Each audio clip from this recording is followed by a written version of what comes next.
I'm going to try it again. Okay. Today, Material Mom's here with you, and my mom didn't name me Material. She named me Angela. So my name is Angela. And today I want to talk about the good old days. So for you who are young, maybe if I have any, then you'll find out what the good old days were like. And for you who are old, like me, you will remember it. And for the men that may be watching, they might like this topic because this was written by John Wadi, and he lived in Sun City West, Arizona. And I got this out of that Reminiscent magazine, and I kept it all these years. And now I know why I kept it, so I could read it to you guys. And here it's called, Does Anyone Remember? Growing up in the 1940s, we kids didn't have a lot of store-bought toys. We made our own and had great fun. From the caps of soft drink bottles, we made Art Deco pins to wear on our shirts.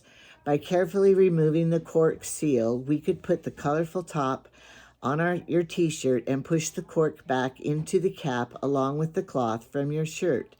If you were lucky, it would stay on all day long.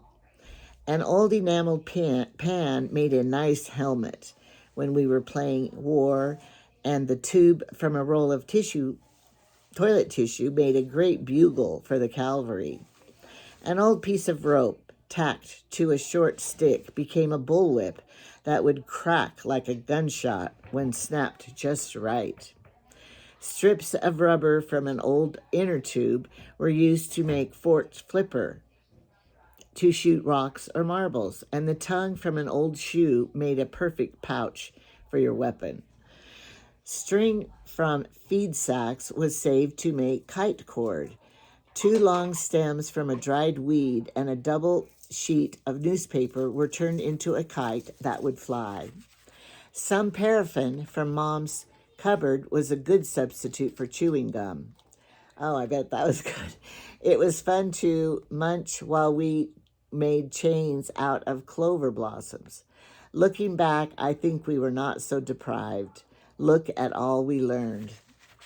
Isn't that cute? This was in the 1940s. Well, I was born in 1954, so some of this is beyond me. But I know one time now to my stories. One time I was in charge of all of the little children in our church group, and I had to plan an activity for them. And so I bought some dowels and made homemade kites. We divided up into teams, 2 teams, and then made kites. We might have had more than 2 because each kid, I think we had 4. And they made kites, and then we had kite flying contests. Luckily, the wind was good because we lived on the coast, so there was always wind. So the kids loved it. They got to decorate the kites and, make them. And then I just made cupcakes for dessert. So it cost nothing. And the leader of the group said, now do we need to reimburse you with any money? No, it didn't cost a thing. We just got sticks and made with newspaper and did our kites.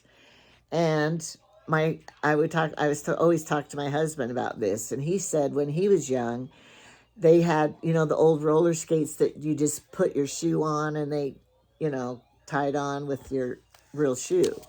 He would use those and make like truck trailers and then get sticks in the yard and make logs, and he would play log trucks with those. And I remember taking a shoebox. We'd love when we got a shoebox, and we'd get a catalog, and we'd cut out the rooms, the furniture, and we'd glue it in there, and we would make little doll houses with the shoebox and the catalogs and the people and everything. We had spent hours doing that and making paper dolls from scratch and all their clothes. I wish I had them now to look at. I'm sure they were cute. And then I remember getting a perfect box, and making a Polaroid camera. And I would make a hole and draw it and make the push button, and then I would draw pictures and put them in make a slot and put them in there and pretend I'd take a picture and then pull out the picture and, it was all made up. Like I had a grandma picture because my grandma was there. And I remember her saying, oh, this is just the cleverest thing I've ever seen a child do. Something from nothing, even back then. Okay, then we would love outside in the summer. My mother was real strict. She must have been scared about child trafficking or something way back then because we weren't allowed to go out of our yard. It was like an acre yard back then. And so, we had to stay around the borders of our own perimeter of our yard. And we had a gutter that went in the front of the yard, the paved. We didn't have sidewalks, but where the road met your yard was a gutter, and water would always be flowing there. Sometimes more, sometimes less. And so we would get a block of wood, and I remember getting nails and hammering them in the wood and making these boats and tie a string to it, and we would float these boats, blocks of wood basically, down the gutter in front of our house, and then we'd get it and run back and do it again, and one sister would be waiting down there and I'd float it and she'd catch it. We had great fun doing that. And then we had blackberries in Oregon. Blackberries are the biggest weeds ever, growing everywhere. And we would make forts in the blackberries, and you'd find an old board and you'd shove it down on top of the blackberries so you could go inside and make, yes, we got prickled, and yes, we ate them. And then we played church, and I've talked about that before, but you needed more than two people. But we would have, my sister could play the piano, and so she would play, and we'd set up a podium, and we'd have the sacrament and make, little sacrament trays out of plates and the lids of toothpaste. We would take the lids off the tubes and use them for the sacrament cups. And we would play library, and we'd take the bench from my mother's piano and, pull it up, and that was the library desk. And we would put library cards and things, and how you would stamp them and put it back in, and then you'd take your books out, and then you'd bring them back, and then the other person had to put the books back in the bookshelf, and we would play library. That was fun. Oh, and then in our garage, we just had a single garage, but the garage door was just like painted plywood back then, and it was cemented and everything. And so the house was built in like 1953 or something, and my parents bought it brand new. And so it had wood floors. It was a nice house to grow up in. It was only like 1,000 square feet, so it wasn't huge, and one bathroom and 3 bedrooms, but that's what everybody had back then. So anyway, this garage door, and we would go in the garage in the winter, and the garage door was closed, and it had 2x4s like this, but in between the 2x4s was great plywood. It was painted dark gray, and we would get chalk, and we would set up desks for, and then we would play school and write on the chalkboard, and that was great fun. And then we would play restaurant. A restaurant was so fun to play. We used the same desks, and we had our little dishes, and there would be a cook, and we had to sneak food. I'm sure my mother knew we were doing it. And we didn't have treats and cookies and snacks like they do nowadays, but my dad worked at the dairy, so we always had cheese. We always had carrots and potatoes. So I remember we would cut the carrots and potatoes in little squares and the cheese and put water in it, and that would be soup. And then we would go pick blackberries and smush them in a bowl and go sneak sugar and put in there. And then that would be the dessert in the dishes, and that would be our restaurant food. And they'd write down what the menu was. We'd have menus, and then one person would be the cook and one person the waitress, and then the people sat in the chairs. We played restaurant. That was fun. And then I'm reading my notes here if I forgot anything. Oh, in the summertime, we didn't always have a little blow-up pool, but we had a wonderful flat cement patio. So we would take the hose and string it in a circle around and fill the hose because it was like this deep, however wide your hose is, and put water in there. And the cement was real smooth. It wasn't rough cement. And we would have our swimsuits on, and we would lay in that little tiny bit of water on our stomachs and stuff, and we would have the greatest time. We also had the sprinklers, but, you know, making our own little pool on the patio, we thought it was great. So we really made up our own fun things to do and play for hours. But it got kind of hot in the summertime. And when we got the swamp cooler, we didn't really want to go outside much when we got a little older. And my mother would say, go outside and play. But we didn't want to. We wanted to stay with the air conditioning. And then it was real damp air conditioning, though, I remember. So what do our kids play with now, you know? I bought these newborn dolls. Go get one. I have a grandchild here. Go get one of the baby dolls in the bedroom and bring it so I can show them. I bought these 4 Reborn dolls. There's one in the baby swing in there. And my grandkids have had so much fun playing with them.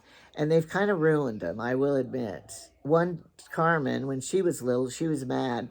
So she cut the eyelashes off one of them. I was kind of mad about that. So she was grounded for a while. And she wasn't allowed to play with it. Okay, this one has eyelashes and a wig. This one looked like my first grandchild, Caitlin. But anyway, they're these dolls. And how many do we have? 4? I think there's 4 in there now. I love them. I would have loved these. They're not, a lady made them all, and I got them like $50 each. And they do have the painting on them. They don't have the fingernails. Oh, I guess they do have little whites on the tips. And they're vinyl with, look, somebody put this dress on backwards. And I have clothes. And here, oh, I knit these booties. These were my knitted booties that I made them small enough for the dolls. So my older ones now that are grown, they played with these so much. Brianna and Carmen, because they lived here like 3 or 4 times. And I loved seeing them play with these because then they're going to be good mommies.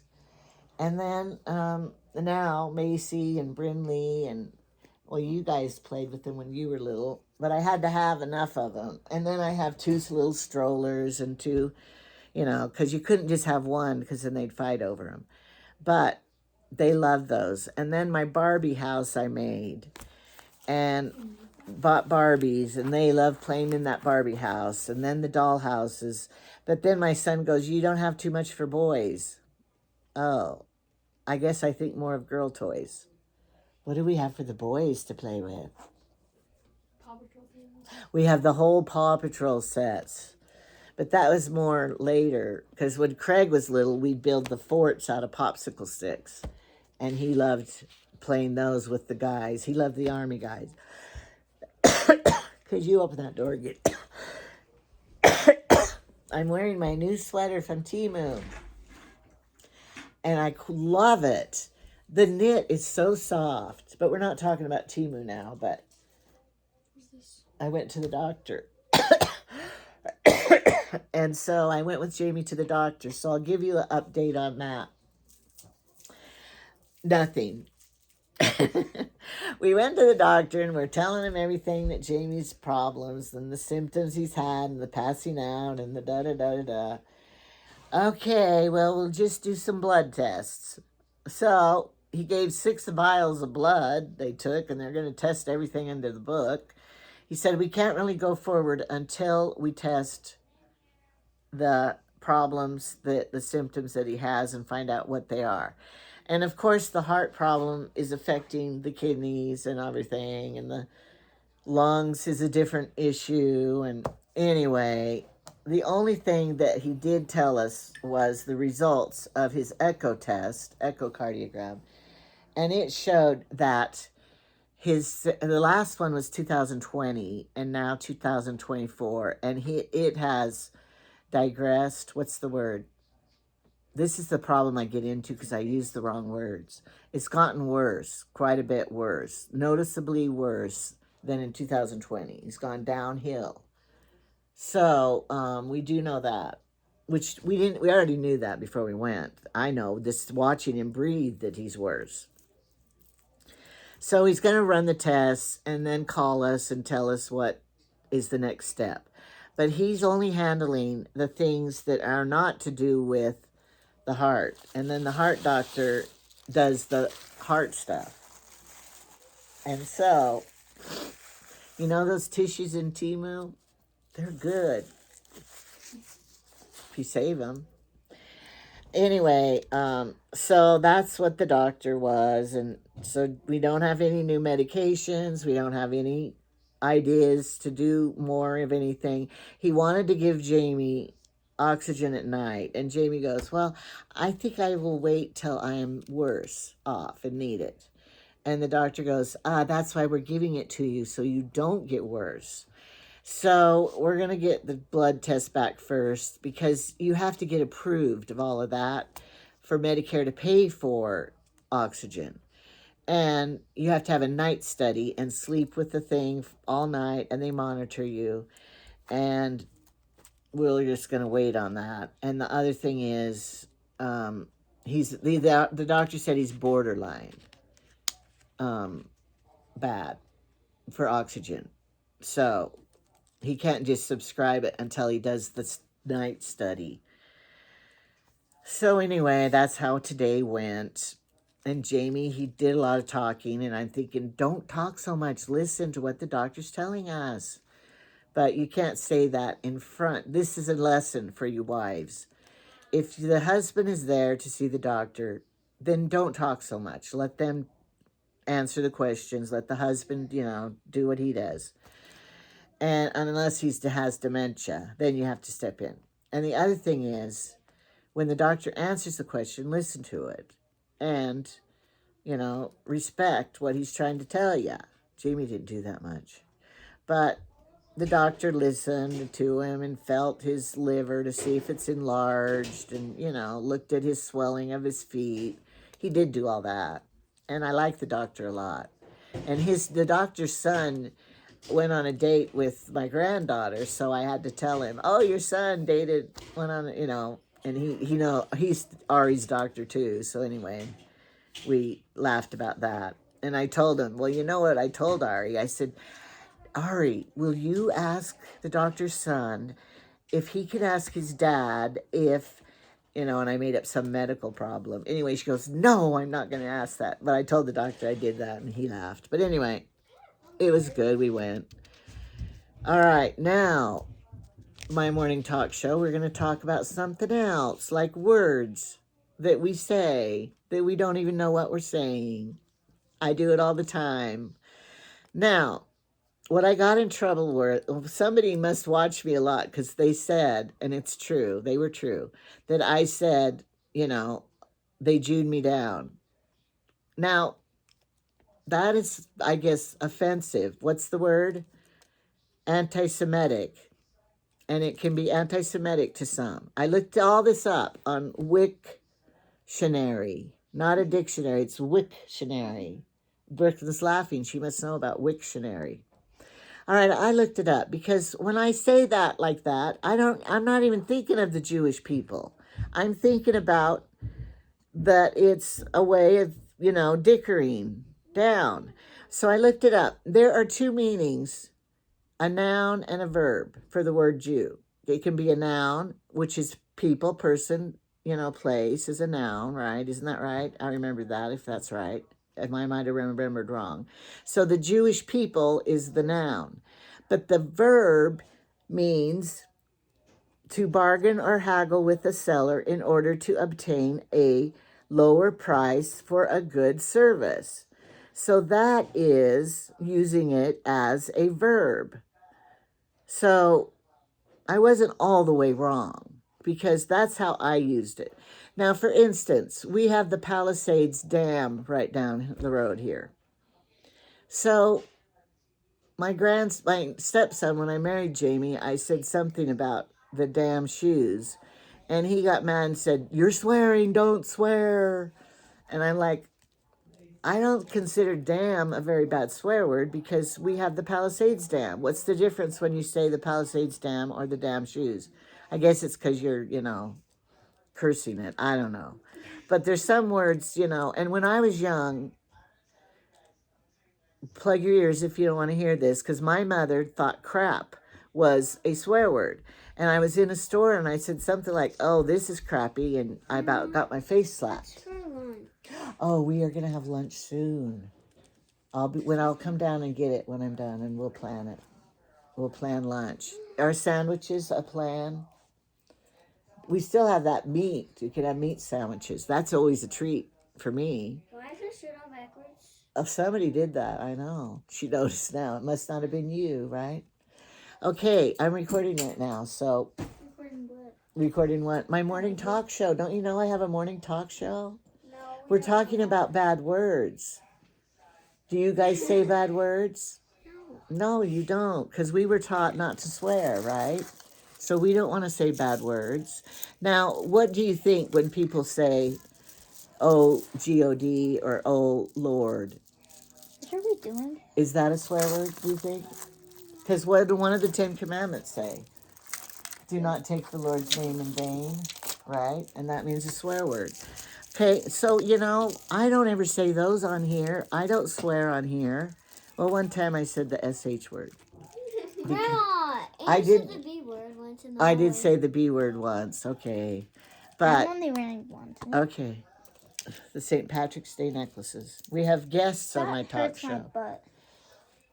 Okay, so, That hurts my butt when I sit there. okay, then don't do it. So, words that we say. And I watched YouTube people. That one airline stewardess lady that is, she lives in a van. She doesn't live in it anymore, though. And I liked watching her, but she would swear. She still swears. She says the F word. And I mean, I never say that word. And so when I say Jew, because I'm talking about a bargain or being haggled with, as in a verb word, then I don't think it's as bad as the F word.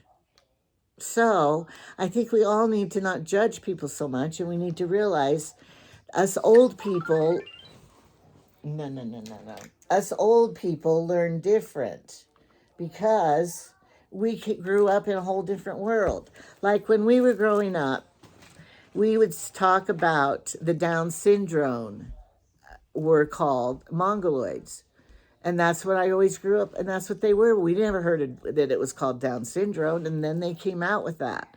And when I was growing up, we said if somebody was kind of stupid, we would call them retarded. Now, I'm not calling anybody retarded or a mongoloid right now. I'm just giving you these examples, so don't come down on me. You old people will realize this. That's what we grew up doing. We had candy that was with the N word in it.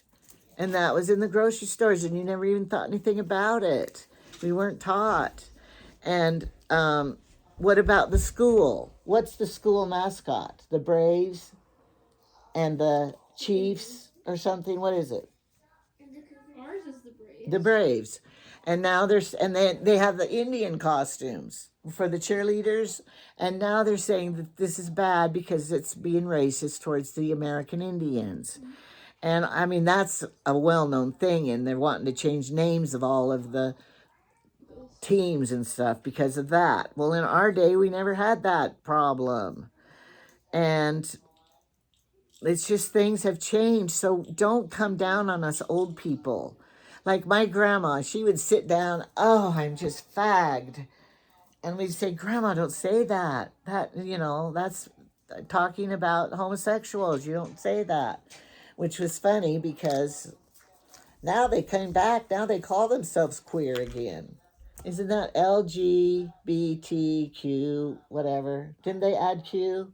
LGBTQ. Yeah, they did, see? And for a while, we weren't allowed to say queer. My dad did because he was in the Navy, and he called the homosexuals queer.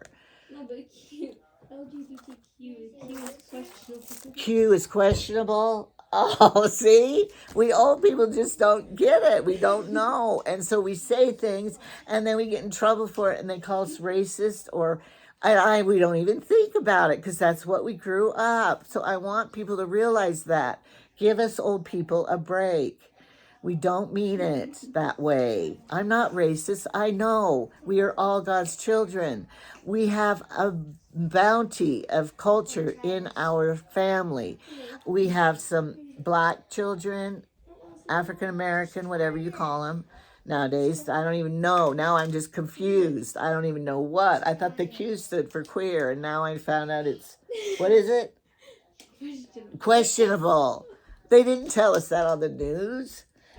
And then I live in a small town, so that adds to it even more because in our town, we don't have very many different nationalities, people.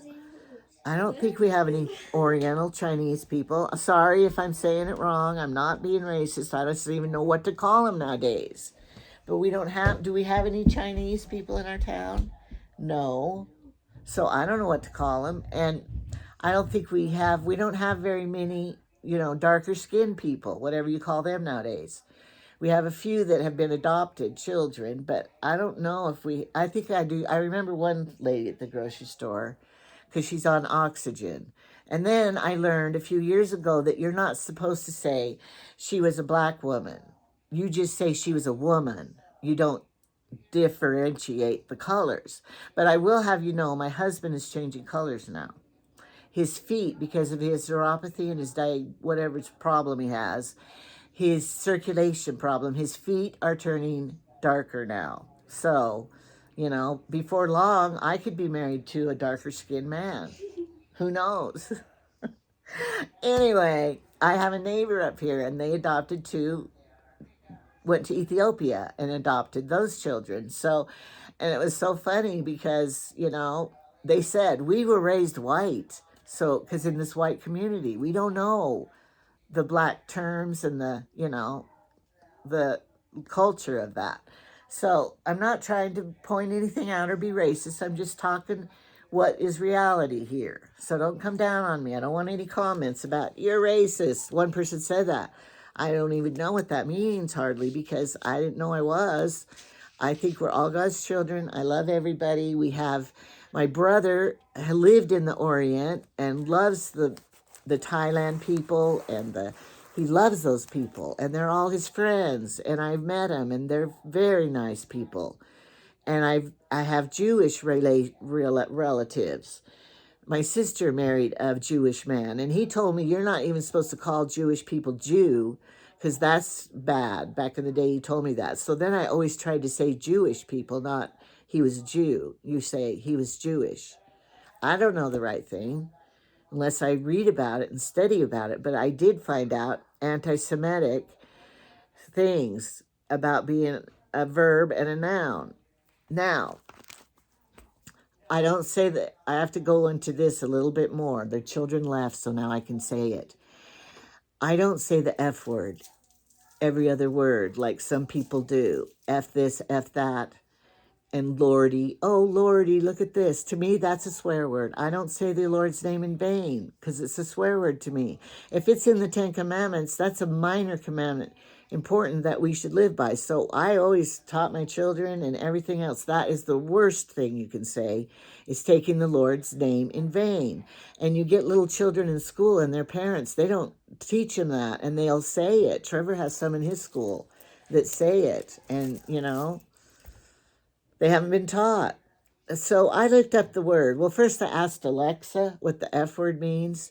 And then it just went beep, like, because I did say the F word. What does it mean? She wouldn't answer me. So I had to go to Google on my phone and I asked, what does F-U-C-K mean? And it says it means, number one, if you aren't old enough, leave the room. And if you don't want to hear this, then go, la, la, la, la, la, la. We used to do that. Remember? All right. It means, number one, have sex with someone. Number two, ruin or damage something. Number three, an act of having sex. Number four, word to express annoyance, contempt, or impatience. So I guess if you go by those other definitions besides sex, having sex with someone. I didn't know it had really other definitions, just like some people may not know that Jew can be a verb.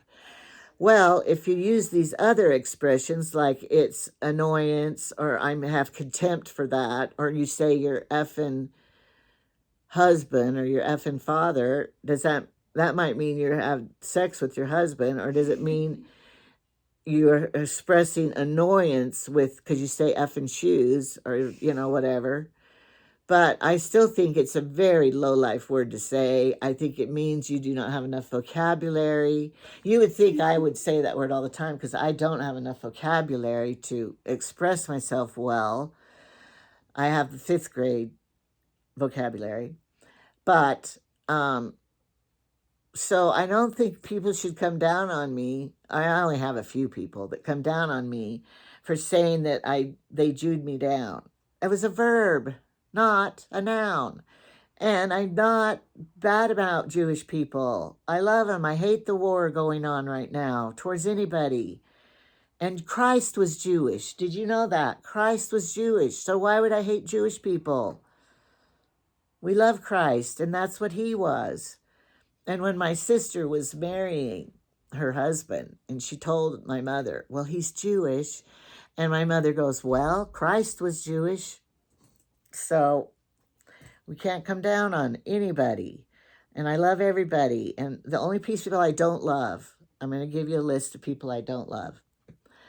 I do not love the suicide pilots that got on those planes and then went into the Twin Towers and put the planes down. I do not love those people. You do not go to heaven if you kill get 10 virgins if you kill an American or whatever they think. And I don't know what religion they are. It's not Muslim. I don't hate the Muslims.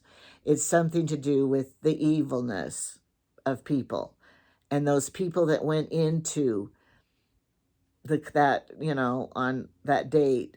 See, I can't even remember the January 6th. I don't remember the date that they went in.